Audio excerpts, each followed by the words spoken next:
മാട്ടായിയിൽ ചെന്താമരയെ കണ്ടെന്ന നാട്ടുകാർ നൽകിയ വിവരത്തിന്റെ അടിസ്ഥാനത്തിലുള്ള തിരച്ചിലാണ്. ഈ തിരച്ചിൽ ഏറെക്കുറെ അവസാനിപ്പിക്കാനുള്ള നീക്കത്തിലാണ്. കാരണം ഇത്രയും സമയം തിരഞ്ഞിട്ടും അയാളെക്കുറിച്ചുള്ള സൂചനകൾ ലഭിച്ചിട്ടില്ല.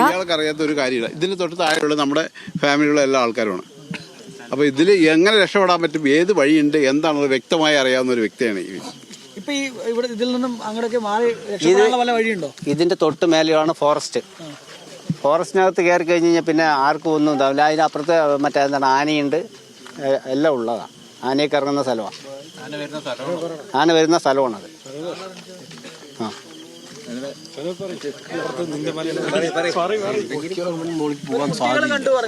ആ കുട്ടികളെ കണ്ടു പറഞ്ഞിട്ട് കുറച്ച് കുട്ടികൾ അവര് നിങ്ങളെയാണ് കണ്ടതല്ലേ? നിങ്ങൾ പോകുന്നതാണ് അവര് കണ്ടത്?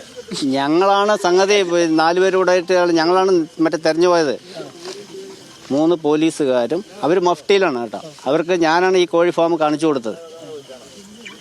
ഞാനും ആ 3 പോലീസുകാരും കൂടിയിട്ടാണ് മറ്റേ തെരഞ്ഞു പോകുമ്പോഴാണ് സംഗതി. അവർ പോകുമ്പോൾ ചവിട്ടടി കേൾക്കുന്നുണ്ട്, അവരും കേൾക്കുന്നുണ്ട്, പക്ഷെ ആളെ കണ്ടിട്ടില്ല. അവരും അവരുടെ സിസ്റ്റർ അല്ല ചെറിയമ്മന്റെ വീട് ഈ ഇവിടെ നിന്ന് 1 കിലോമീറ്റർ അപ്പുറത്താണ്.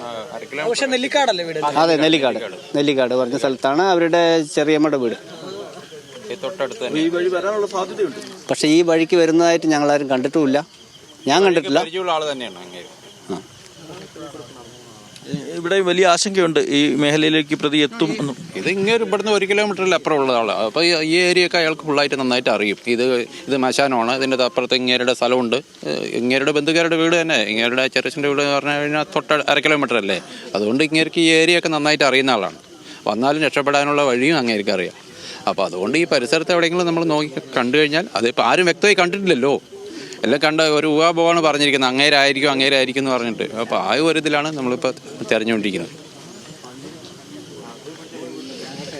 ഓക്കെ, അതാണ് ലെവിൻ, നമ്മൾ ഈ പറഞ്ഞ പോലെ ഇയാൾക്ക് ഈ പ്രദേശമൊക്കെ നന്നായിട്ട് അറിയാവുന്ന ആളാണ്. അപ്പം ഈ എവിടെ ഒളിച്ചിരിക്കണമെന്നും ഏത് വഴി പോയാൽ പുറത്തേക്ക് എത്താമെന്നും ഒക്കെ നല്ല നിശ്ചയമുണ്ടായിരിക്കും. ഇപ്പോൾ ഈ നാട്ടുകാർ പറയുന്നതിൽ നിന്ന് എന്താണ് മനസ്സിലാവുന്നത്? സേതു, നാട്ടുകാർക്കിടയിൽ തന്നെ ഈ കാര്യത്തിൽ 2 അഭിപ്രായമാണ് നേരത്തെ പ്രസാദ് സൂചിപ്പിച്ചതുപോലെ തന്നെ ഉള്ളത്. ഒരു വിഭാഗം ആളുകൾ പറയുന്നു പ്രതിയെ പറഞ്ഞതെന്നും പറയുന്നു. മറ്റൊരു വിഭാഗത്തിൽപ്പെട്ട ആളുകൾ പറയുന്നു അയാള് ഇവിടേക്ക് വരാനൊരു സാധ്യതയുമില്ല.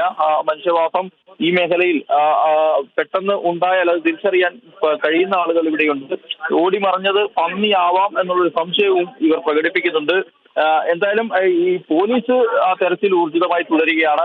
കൂടുതൽ സേനാംഗങ്ങളെ ഉൾപ്പെടുത്തിക്കൊണ്ടുള്ള തെരച്ചിലാണ് പുരോഗമിക്കുന്നത്. നാട്ടുകാർ സംശയം പ്രകടിപ്പിച്ച എല്ലാ സ്ഥലങ്ങളിലും ഇയാൾ എത്താൻ സാധ്യതയുണ്ട് എന്ന് പറഞ്ഞ എല്ലാ സ്ഥലങ്ങളിലും ഇതിനോടകം പോലീസ് ഒരു റൗണ്ട് പരിശോധന പൂർത്തിയാക്കി. ഈ വെളിച്ച സംവിധാനങ്ങളുടെ അടക്കം ഒരു കുറവ് വലിയ തോതിൽ ഈ തെരച്ചിലിന് ഒരു പ്രതിസന്ധി ഉണ്ടാക്കുന്നുണ്ട്. നാട്ടുകാരെ സംബന്ധിച്ചാണെങ്കിലും അവർ കഴിയാവുന്ന വിധത്തിലുള്ള തെരച്ചിലിന് വേണ്ടിയുള്ള എല്ലാ സജ്ജീകരണങ്ങളും നടത്തി ആയുധങ്ങളടക്കം ഉപയോഗിച്ചുകൊണ്ട് പ്രതിയെ കണ്ടെത്തുന്നതിന് വേണ്ടിയുള്ള പരിശോധനകളിൽ പങ്കാളികളായി പോലീസിനൊപ്പം സഹായവുമായി നിരവധി ചെറുപ്പക്കാരടക്കമുള്ള ആളുകൾ കൂടെയുണ്ടായിരുന്നു. ഏതായാലും ഇവര് വിട്ടുകൊടുക്കാൻ തയ്യാറല്ല.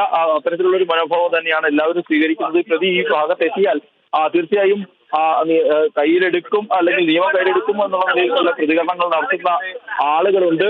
ഏറ്റവും പ്രധാനപ്പെട്ടത് ഈ തെരച്ചിലിൽ ഇവരെല്ലാവരും പങ്കെടുക്കുന്നതിന്റെ ഒരു പ്രധാനപ്പെട്ട കാര്യവും കാരണവും ഇവരെല്ലാവരും തന്നെ അടുത്ത ഭയചകിതരാണ്. ഈ ഇരട്ടക്കൊല നടത്തിയ പ്രതി, 3 പേരെ നിഷ്കരുണം വെട്ടിക്കൊലപ്പെടുത്തിയ പ്രതി തങ്ങളുടെ ജീവനും അപായമുണ്ടാക്കാൻ സാധ്യതയുണ്ട് എന്ന് ഈ പ്രദേശവാസികൾ ഒന്നടക്കം തിരിച്ചറിയുന്നുണ്ട്. ഇയാളെ പിടികൂടേണ്ടത് നാട്ടുകാരുടെ കൂടി ഏറ്റവും പ്രധാനപ്പെട്ട ആവശ്യമായി മാറുകയാണ്. ഈ തെരച്ചിൽ പോലീസ് വലിയ ശ്രമം തന്നെ നടത്തുന്നു. ആദ്യഘട്ടത്തിൽ പോലീസിന് വീഴ്ചകൾ ഉണ്ടായെങ്കിലും ഈ പ്രതിയെ കണ്ടെത്തുന്നതിന് വേണ്ടി വലിയ തയ്യാറെടുപ്പുകളും ശ്രമങ്ങളും ഊണും ഉറക്കവും ഒക്കെ ഉപേക്ഷിച്ച് പോലീസ് സേന നടത്തുന്നുണ്ട്. പക്ഷേ അതൊന്നും ഈ ഘട്ടത്തിലും ഫലപ്രാപ്തിയിലേക്ക് എത്തുന്നില്ല എന്നുള്ളത് അല്പം നിരാശയോടുകൂടി തന്നെ പറയേണ്ട കാര്യമാണ്. കാരണം ഈ കഴിഞ്ഞ 24 മണിക്കൂറിനിടയിൽ കഴിയാവുന്ന എല്ലാ മേഖലകളിലും പോലീസ് വലിയ സന്നാഹങ്ങളോടെ തെരച്ചിൽ നടത്തി.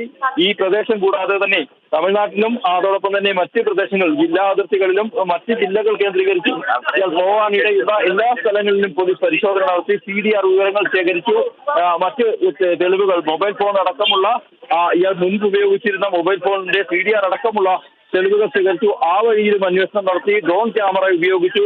ഇനി നാളെ കെടാവർ ഡോഗിനെ കൂടി ഉപയോഗിച്ച് തെരച്ചിൽ നടത്തുന്നു. ഇന്ന് രാവിലെ 2 സ്ഥലങ്ങളിലായി തെരച്ചിൽ നടത്തി. ഈ ഈ തിരുത്തമ്പാടം എന്ന് പറയുന്ന സ്ഥലത്തെ ഒരു തിരുത്തമ്പാടം കുളത്തിലും വയലിനുള്ളിലെ കുളത്തിലും അതോടൊപ്പം തന്നെ തൊട്ടടുത്ത ക്വാറിയിലെ പാറക്കുളത്തിലുമെല്ലാം തെരച്ചിലും സ്കൂബ ടീമിന്റെ നേതൃത്വത്തിൽ നടത്തി. പക്ഷേ ഈ ഘട്ടത്തിലും പ്രതിയെ കണ്ടെത്തുക അല്ലെങ്കിൽ കാണാൻ അല്ലെങ്കിൽ ഇയാളെ കണ്ടെത്തുക എന്നുള്ളത് വളരെ ദുഷ്കരമായ ഒരു ദൗത്യമായി സേനയ്ക്ക് മുന്നിൽ അവശേഷിക്കുകയാണ്.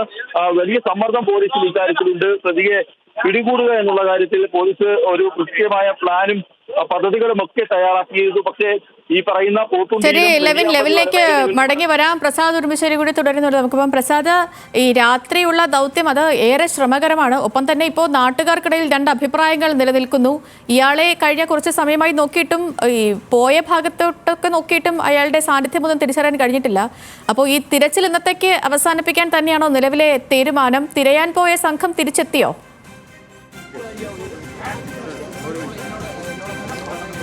സലക്ഷ്മി, ഒരു അരമണിക്കൂർ കൂടി തിരയാനാണ് ഇപ്പോൾ ഡിവൈഎസ്പി നൽകിയിട്ടുള്ള നിർദ്ദേശം. അതിന്റെ അടിസ്ഥാനത്തിൽ ഈ പ്രദേശത്ത് നേരത്തെ നമ്മൾ പോയ പരിസരങ്ങളിൽ ഒരിക്കൽ കൂടി പോലീസ് തെരച്ചിൽ നടത്തും. എന്തായാലും ഏറെക്കുറെ ഭൂരിഭാഗം പോലീസുകാരും തെരച്ചിൽ അവസാനിപ്പിച്ചുകൊണ്ട് മടങ്ങുകയാണ്. ഇനി കുറച്ച് പോലീസുകാർ കൂടിയുള്ളൂ ഈ തെരച്ചിൽ നടത്താൻ. ഇതിനകത്ത് ഒരു അപകടം കൂടിയുണ്ട് സലക്ഷ്മി, അതുകൂടി നമ്മൾ പറഞ്ഞു പോകേണ്ടതുണ്ട്. ഇത്രയും ആളുകൾ ഒരാൾക്ക് വേണ്ടി തെരച്ചിൽ നടത്തുമ്പോൾ ഉണ്ടാകുന്ന അപകടം, അഥവാ പ്രതിയെ കിട്ടിക്കഴിഞ്ഞാൽ വലിയ തോതിലുള്ള ഒരു വേറെ രീതിയിലേക്ക് അത് പോകാനുള്ള സാധ്യതയുണ്ട്. അതിനെ നിയന്ത്രിക്കാൻ പോലീസിന് കഴിയുമെന്ന് കരുതുന്നില്ല. അത്രയും ആളുകൾ അക്രമാസക്തരായ അല്ലെങ്കിൽ ആ രീതിയിലാണ് ആളുകൾ നിൽക്കുന്നത്, വൈകാരികമായാണ് ആളുകൾ നിൽക്കുന്നത്. അതുകൊണ്ട് തന്നെ ഇത്രയും ആളുകളെ, ഇത്രയും ഒരു നാട്ടിലെ മുഴുവൻ ആളുകളെയും ഇതിനുവേണ്ടി കൊണ്ടുവന്ന് തെരച്ചിൽ നടത്തുമ്പോൾ ഉണ്ടാകുന്ന അപകടം പോലീസ് പരിശോധിക്കുമെന്ന് തന്നെയാണ് നമ്മൾ കരുതുന്നത്. കാരണം അതല്ല എങ്കിൽ അതൊരു മറ്റൊരു രീതിയിലേക്ക് പോകും. എന്തായാലും പ്രതിയെ കണ്ടെത്തേണ്ടതുണ്ട് എന്നുള്ള കാര്യത്തിൽ ഒരു തർക്കവുമില്ല. പക്ഷേ അത് ഈ രീതിയിലാണോ എന്നുള്ള കാര്യത്തിൽ അത് വിമർശനപരമായി തന്നെ കാണേണ്ടതുണ്ട് എന്നത് നമ്മൾ പറഞ്ഞേ മതിയാകൂ. കാരണം പോലീസ് അതിനേക്കാൾ കൂടുതൽ നാട്ടുകാരാണുള്ളത്. ഏതെങ്കിലും ഘട്ടത്തിൽ പ്രതിയെ കണ്ടെത്തിയാൽ ഇപ്പോൾ തന്നെ പറയുന്നുണ്ട് പ്രതിയെ തല്ലിക്കൊല്ലണം എന്നുള്ള രീതിയിലൊക്കെയാണ് ആളുകൾ സംസാരിക്കുന്നത്. അതുകൊണ്ട് തന്നെ ഇത് വളരെ ജാഗ്രതയോടുകൂടി നടത്തേണ്ട ഒരു അന്വേഷണവും പരിശോധനയുമാണ് ഇവിടെ നടത്തേണ്ടത്. അത്തരത്തിലുള്ളൊരു ജാഗ്രത പോലീസിന്റെ ഭാഗത്തു നിന്ന് ഇനി ഉണ്ടാകണമെന്ന് കൂടിയാണ് നമ്മൾ പറയുന്നത്. കാരണം ഇപ്പോൾ സിദ്ധലക്ഷ്മിക്ക് ദൃശ്യങ്ങളിൽ കാണാം, പലരും കൈകളിൽ വടിയും മറ്റുമായി ആണ് ഈ തെരച്ചിലിന് വേണ്ടി ഇവിടെ വന്നിട്ടുള്ളത്.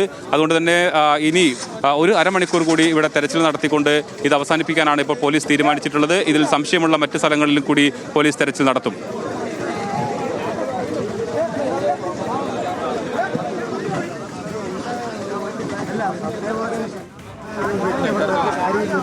തോന്നുന്നു